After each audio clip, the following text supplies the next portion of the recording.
Student మన ఆఫీస్‌కి వచ్చిన తర్వాత యూనివర్సిటీ ఫైనల్ చేసుకొని, వాళ్ళు అప్లికేషన్ పెడతారు. బేసిక్ ఇంటర్వ్యూ ఉంటది. ఓకే. ఆ యూనివర్సిటీ నుంచి. ఆ ఇంటర్వ్యూకి కూడా బేసిక్‌గా ఎలా ఉంటది? ఏ విధంగా అడుగుతారు? ఏం క్వెషన్స్ అడుగుతారు? ఏం ఆన్సర్స్ ఇవ్వాలి? హ్మ్. అనే దాని మీద మనం మాక్ ఇంటర్వ్యూస్ కండక్ట్ చేస్తాం ఓకే. స్టూడెంట్స్‌కి. డన్. ఇంటర్వ్యూ కంప్లీట్ అయిపోయిన తర్వాత అడ్మిషన్ లెటర్ వస్తది. హుహు. అడ్మిషన్ లెటర్ అయిపోయినంక మినిస్ట్రీ ఆఫ్ ఎడ్యుకేషన్ సైన్స్‌కి మనం అప్లై చేస్తాము.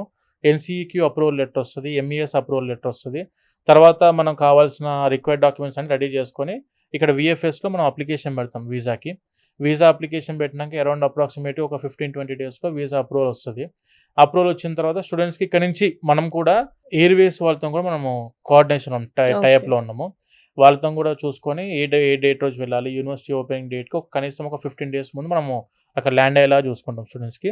అక్కడ దిగిన తర్వాత కూడాను enrollment process, university enrollment process, hostel registration process, justice of జార్జియాలో కూడా కొన్ని లెటర్స్ ఉంటాయి. వాటన్నిటికి కూడా మా టీమ్ సహకారం ఉంటది. Okay. And TRC temporary residence card కూడా మన స్టూడెంట్స్‌కి మన హెల్ప్ ఉంటది. టీఆర్‌సీ అప్రూవల్ కూడా తెప్పిస్తాం స్టూడెంట్స్‌కి.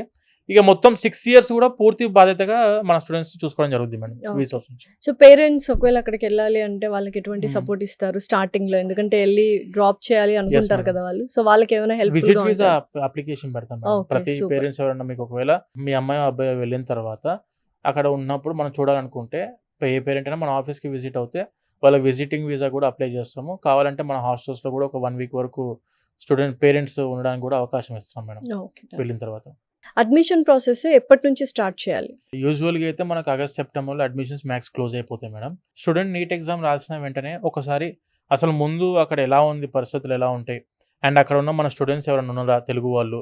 హ్మ్. ఇవన్నీ గురించి తెలుసుకోవడానికి అండ్ ఆ కంట్రీ గురించి బేసిక్ ఇన్ఫర్మేషన్ తెలుసుకోవడానికి, ఫీ పర్టిక్యులర్స్ గురించి కానివ్వండి, అక్కడున్న టాప్ యూనివర్సిటీస్ గురించి డిస్కస్ చేసుకోవడానికి, క్లినికల్ ఎక్స్‌పోజర్ ఎలా ఉంటది? పీజీ ఆపర్చునిటీస్ ఎలా ఉంటాయి? ఇదంతా కొంచెం పెద్ద టాపిక్ మేడం. ఓకే. దీని గురించి అప్పటికప్పుడే మనం స్పీడ్‌గా హరీబరీగా వచ్చి అడ్మిషన్ తీసుకుంటాం. అప్పుడే అడ్మిషన్ తీసుకొని పంపిస్తాం అనే దానికి కాకుండా, బేసిక్ ఇన్ఫర్మేషన్ తీసుకోవడానికి ఒకసారి మీరు మన ఆఫీసెస్‌కి విజిట్ అవుతే పూర్తి క్లారిటీ వస్తది. తర్వాత మీరు ప్రాపర్‌గా ఆలోచన చేసుకొని దాని మీద డెసిషన్ తీసుకోవచ్చు. కానీ నేను అనే పాయింట్ ఏందంటే, ఒకసారి యాస్ సూన్ యాస్ పాసిబుల్‌గా మన ఆఫీసెస్‌కి అప్రోచ్ అవుతే, వచ్చిన తర్వాత మీకు క్లారిటీ వస్తది. సబ్జెక్ట్ అంతా కూడా ఎలా వెళ్ళాలి? అండ్ ప్రాసెస్ ఎలా ఉంటది? ఎంత టైం పడతది దీనికి మొత్తానికి? అని ఒక క్లారిటీ వచ్చిన తర్వాత మీరు కూడా స్టెప్స్ తీసుకోవడానికి ఈజీగా ఉంటది అన్నిటికి. సో, మరి వీసోర్స్ బ్రాంచెస్ ఎక్కడెక్కడున్నాయి? ఎన్నున్నాయి? మేడం మన తెలంగాణలో వచ్చేసరికి మన వీసోస్ బ్రాంచెస్ మెయిన్ ఆఫీస్ అయితే దిల్‌షుక్ నగర్ మేడం. ఓకే. దిల్‌షుక్ నగర్ మన ఆఫీస్ ఉంది. Very near by metro station. అమీర్‌పేట్‌లో మన ఆఫీస్ ఉంది. దట్ ఈస్ హుహు. Also very near by metro station. Okay. And in ఆంధ్రాలో వచ్చేసరికి వైజాగ్, విజయవాడ అండ్ తిరుపతి. సూపర్. వైజాగ్‌లో వచ్చేసరికి మనకి ఎన్టీఆర్ బీచ్ రోడ్‌కి మన ఆఫీస్ ఉంది. హుహు. విజయవాడలో వచ్చేసరికి బెంజ్ సర్కిల్‌లో మన ఆఫీస్ ఉంది.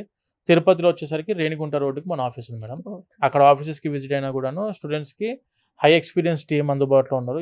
ప్రతి డౌట్స్ ఏ డౌట్ ఉన్నా కూడాను క్లారిటీలు ఎక్స్‌ప్లెయిన్ చేస్తారు వాళ్ళకు. ఓకే.